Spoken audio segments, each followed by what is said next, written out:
اچھا ناظرین، یہ آج جو کالم میں آپ کے ساتھ شیئر کر رہا ہوں یہ ہے آصف محمود صاحب نے روزنامہ 92 میں لکھا ہے، اور بہت اہم ایشو ہے۔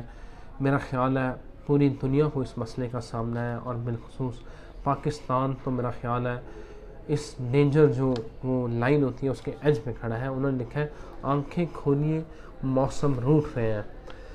گرمی کی تازہ لہر نے پاکستان کو اپنی لپیٹ میں لیا ہوا ہے، لیکن اس لہر اور اس کے خطرناک اثرات پر بحث، تحقیق اور گفتگو برطانیہ اور امریکہ میں ہو رہی ہے۔ امپیریل کالج لندن اور یونیورسٹی آف ہوائے میں محققین بیٹھے سوچ رہے ہیں کہ موسم کی یہ انگڑائی پاکستان کا کیا حشر کر سکتی ہے، لیکن پاکستان کی کسی یونیورسٹی کے لیے یہ سرے سے کوئی موضوع ہی نہیں ہے۔ سوئٹزرلینڈ میں بیٹھا ڈاکٹر رابرٹ روز دہائی دے رہا ہے کہ موسموں کے اس آتش فشاں کو سنجیدگی سے لے لیجئے، ورنہ ہزاروں لوگ جان سے ہاتھ دھو بیٹھیں گے۔ لیکن پاکستان کے اہل دانش سیاست کی دلدل میں غرق ہوئے پڑے ہیں۔ ندی خشک پڑی ہے اور چشمے کا پانی نڈھال ہے۔ مارغلا کے جنگل میں آج درجہ حرارت 42 ڈگری سینٹی گریڈ کو چھو رہا ہے۔ عید پر بارش ہوئی تو درجہ حرارت 22 تک آ گیا تھا، لیکن عید سے پہلے اپریل کے آخری دنوں میں بھی یہ 40 سینٹی گریڈ سے تجاوز کر گیا تھا۔ مارغلا میں چیتر اور ویساکھ کے دنوں میں بھی ایسی گرمی نہیں پڑتی۔ یہ جیٹھ ہاڑ کا درجہ حرارت ہے جو چیتر اور ویساکھ میں آ گیا ہے۔ موسموں کی یہ تبدیلی بہت خطرناک ہے، لیکن یہاں کسی کو پرواہ ہی نہیں ہے۔ اس معاشرے اس کے اہل فکر و دانش کو سیاست لاحق ہو چکی ہے، اور اس کے لیے سیاست کے علاوہ کسی موضوع پر بات کرنا ناممکن ہے۔ مارغلا میں موسم گرم اچانک نہیں آتا، یہ ایک مالا ہے جس کے ہر موتی کا اپنا رنگ اور اپنی خوشبو ہوتی ہے۔ ہر موسم دوسرے سے الگ اور جدا ہے۔ اسو یہاں جاڑے کا سندیسہ لے کر اترتا ہے، اور چیتر ان حالے کا۔ چیتر کے آخری ایام بتاتے ہیں کہ موسم گرما آنے والا ہے۔ یہاں ویساکھ یہاں موسم گرما کی پہلی دستک کا نام ہے۔ درختوں کی چھاؤں میٹھی ہوتی ہے، مگر دھوپ میں ذرا سی حدت۔ پھر جیٹھ ہاڑ کی شدید گرمی اور آخر میں ساون بھادوں کی بارشیں اترتی ہیں، جب جنگل پہلی محبت کی طرح حسین ہو جاتا ہے۔ ایسا کبھی نہیں ہوتا کہ یہ تابستانی رنگ اپنی شناخت کھو دیں۔ اس بار مگر ویساکھ میں ہی جیٹھ کی حدت آ گئی ہے۔ ندی کنارے بیٹھا ہوں، سامنے چشمہ بہہ رہا ہے، اور چشمے کے کنارے پہ ایک کوئل نڈھال بیٹھی ہے۔ زبان باہر کو نکلی ہے اور حدت سے اس کے کندھے اوپر کو اٹھے ہوئے ہیں۔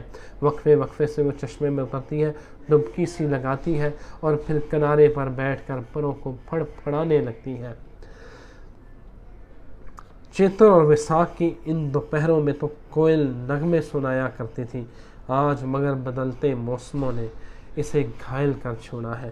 موسموں کی اس تبدیلی سے صرف مارغلا متاثر نہیں ہوگا، پورے ملک پر اس کے اثرات پڑیں گے۔ مارغلا میں تو درجنوں چشمے ہیں اور ندیاں کچھ رواں رہتی ہیں، مگر موسموں کے ساتھ سوکھتی اور بہتی ہیں۔ لیکن جنگل کے پرندوں اور جانوروں کے لیے یہ کافی نہیں، یہ کافی ہے۔ سوال تو انسان کا ہے کہ انسان کا کیا بنے گا۔ افسوس کہ انسان کے پاس اس سوال پر غور کرنے کا وقت نہیں۔ مریض کو جیسے کوئی موذی مرض لاحق ہو جائے، ایسے ہی معاشرے کو سیاست لاحق ہو گئی ہے۔ یہی ہماری تفریح ہے، یہی ہمارا موضوع بحث ہے۔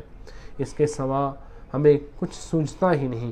ابلاغ کی دنیا ان کے ہاتھ میں ہے، جو سنجیدہ اور حقیقی موضوعات کا نہ ذوق رکھتے ہیں، نہ اس پر گفتگو کی قدرت۔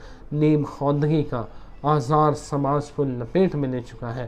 سر شام ٹی وی کی سکرینوں پر جو قومی بیانیہ ترتیب پاتا ہے، اس کی سطحیت اور غیر سنجیدگی سے خوف آنے لگتا ہے۔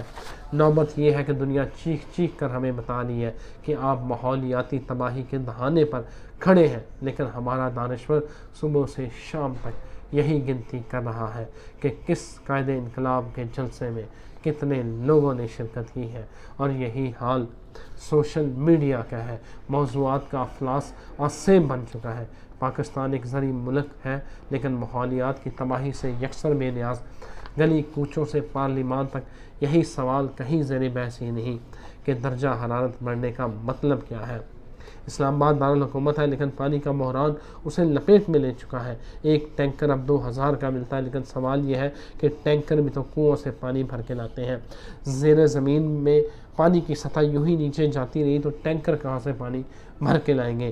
ایک آدھ سیکٹر کو چھوڑ کر سارا شہر اس مصیبت سے دوچار ہے، لیکن اپنا کمال دیکھیے کہ شہر میں کسی بھی محفل کا یہ موضوع نہیں ہے، نہ اہل سیاست کا، نہ اہل مذہب کا، نہ اہل صحافت کا، سب مزے میں ہے۔